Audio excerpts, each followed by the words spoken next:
台 laptop 能跟你走多久？今天我想和大家聊聊这款陪我走过2年的电竞笔电，2021年款的 Legion 5i， 这是我在2022年入手的。虽然现在它已经停产，但在过去2年里，不管是工作、游戏还是生活中，它都扮演了一个非常重要的角色。这台电脑不是最新，也不是最强的，但它的确帮我完成了很多事情。对我来说，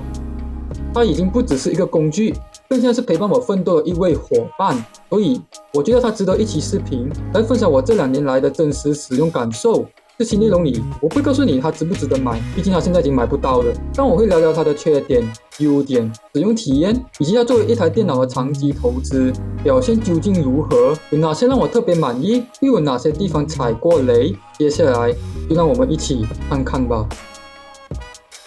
还记得2022年的时候，那时候12代 Intel 刚发布不久，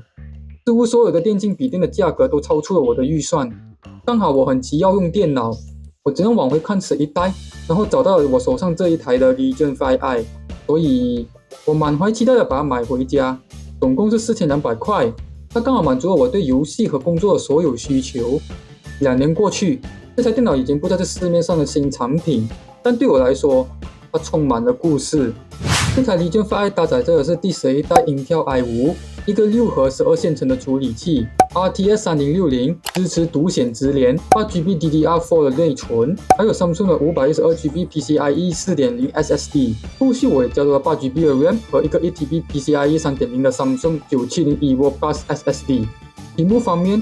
它是 15.6 英寸 1440p QHD 165Hz 的16:9屏幕，支援 NVIDIA G 芯。具备着100% sRGB 色域、300尼特亮度以及多倍 Vision 等，算是个标准的电竞笔电规格。Legion 5i 的造型依旧走的是个低调的风格。我手上的是一台幻影蓝的版本，铝金属的机身表面，笔电上在左上角设有一个镜面的 Legion 字样，但是在比较入门的 Legion 5i 就只是一个单纯的镜面而已，没有酷炫的 RGB 灯效。前端采用单手掀开上盖的一个设计，虽然无法做到完全180度的摊平，但是要将萤幕分享给对面的人看也是很方便的。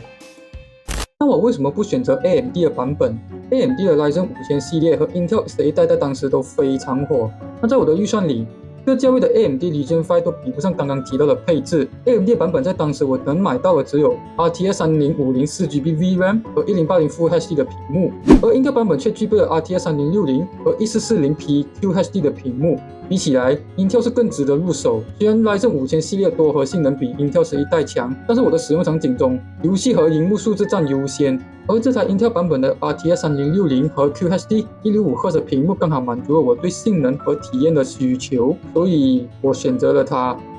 我的选择到底对不对？我们先来简单的看看我常常玩的游戏和它的效能。RTX 3060作为这台笔电的核心卖点，开启独显直连后，在 1080p 的显示下，甚至 GTA 5的故事模式开启中高画质都是能顺畅运行的。在故事模式下，中高画质的 GTA 可以保持100fps 以上，但是来到比较吃 CPU 效能的时候，这个 Intel 11代很明显已经到了瓶颈。现在像是玩 Valorant， 帧率会在60到80之间徘徊 ，GTA Online 模式会在43fps 到60fps 之间，那个效能可能就没有这么理想。既然我们聊到游戏，那么它的散热表现到底是怎么样？这台 Legion 5i 呢，搭载的是 Legion 酷风 3.0 散热系统，配备了双风扇、多区域的散热设计。平时处理 document 或者看视频的时候，风扇运行非常安静，但是在运行高负载游戏的时候，风扇的声音会变得十分明显，超级大声。长时间使用呢，会感觉到有点烫手。不过它的散热系统呢，整体还算合格，左右两边、后面都有出风口。在重度负载下，温度大概会维持在80到85左右。那值得一提的是 Neover Vantage 软件可以针对散热进行一定的调整，比如开启性能模式或者静音模式。在静音模式下，风扇的噪音的确会大幅减少，但是性能会有明显的下降。所以在玩游戏的时候，我还是会开静音模式。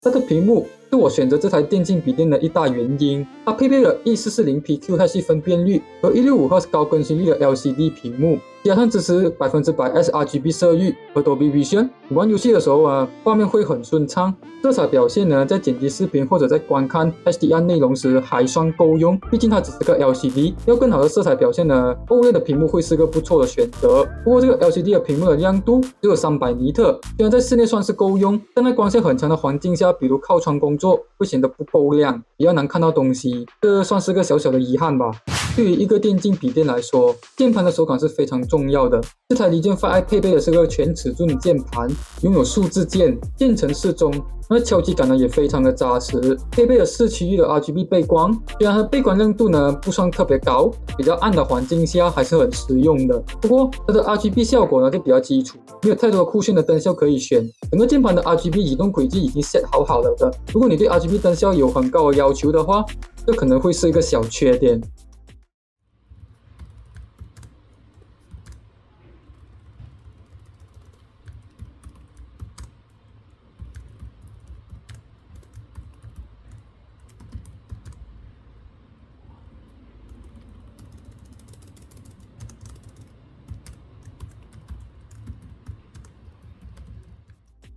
触控板的表现呢中规中矩，它的面积不算特别大，在这些电竞笔电中算是个很常见的大小。表面手感不错，滑动很顺畅。在日常办公时，触控板的表现呢足够应付，但是在玩游戏时，我比较倾向于使用外接的鼠标。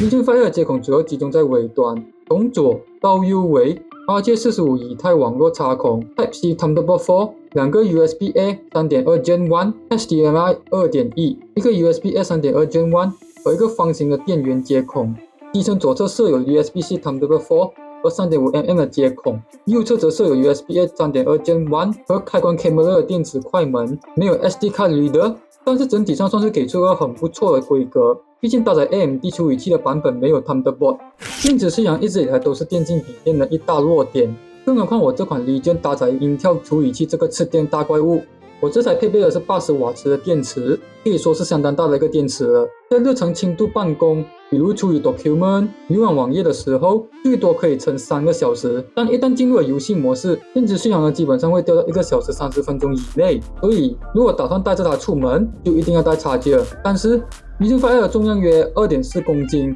再加上原厂插件总共大概3.2 kg。换句话来说，就是带这个砖头出门，超级重。2年的时间过去，它的电池已经衰退到只剩下70瓦时，现在更耗电，续航也更加不好。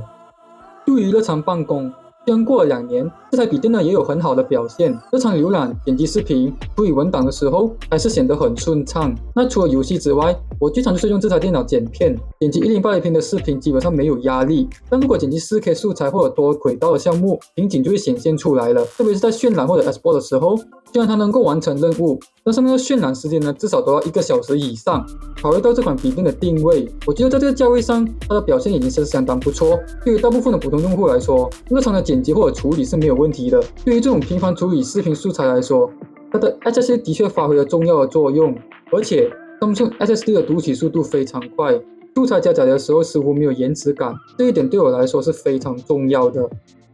用了2年，这台电脑的做工和质量还是让我很满意的，机身材质没有出现松动或者掉漆的情况，屏幕的烤亮依旧很稳固。但是我最满意的地方还是 Legion 独有的2年 Legion Ultimate Support。我记得在我用了大概1年之后，这个由京东方提供的 LCD 屏幕它滑屏了，我就扣过去 claim 了 warranty， 他们就上门帮我换掉我的屏幕，没有任何的收费，就这样用到现在。Legion 的售后服务我给满分。因为要外出工作，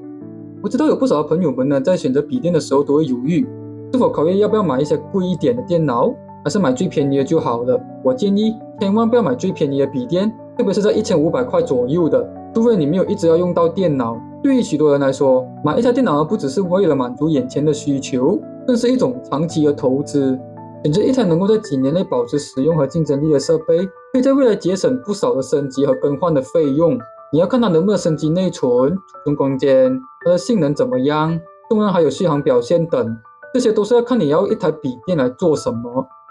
我这台 Legion 呢，并不是最顶级的配置，它不是 Legion 7， 它不是 Legion 9， 但它满足了我的需求，它的整体表现呢，依旧让我非常满意。特别是在游戏体验和日常使用方面，对于预算有限的我来说，这台 Legion 不仅能够提供在这个价位相对较高的性能，还能够满足多种用途，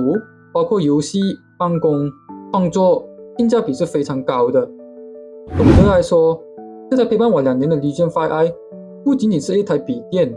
更像是和我一起奋斗的伙伴。它让我明白，选一台合适自己的设备是一次对未来的投资。虽然它不是最顶尖的配置，但它满足了我的需求，也见证了我的成长。如果你也有一台陪伴你多年的设备，不管是电脑还是手机，它又为你的生活带来了哪些改变？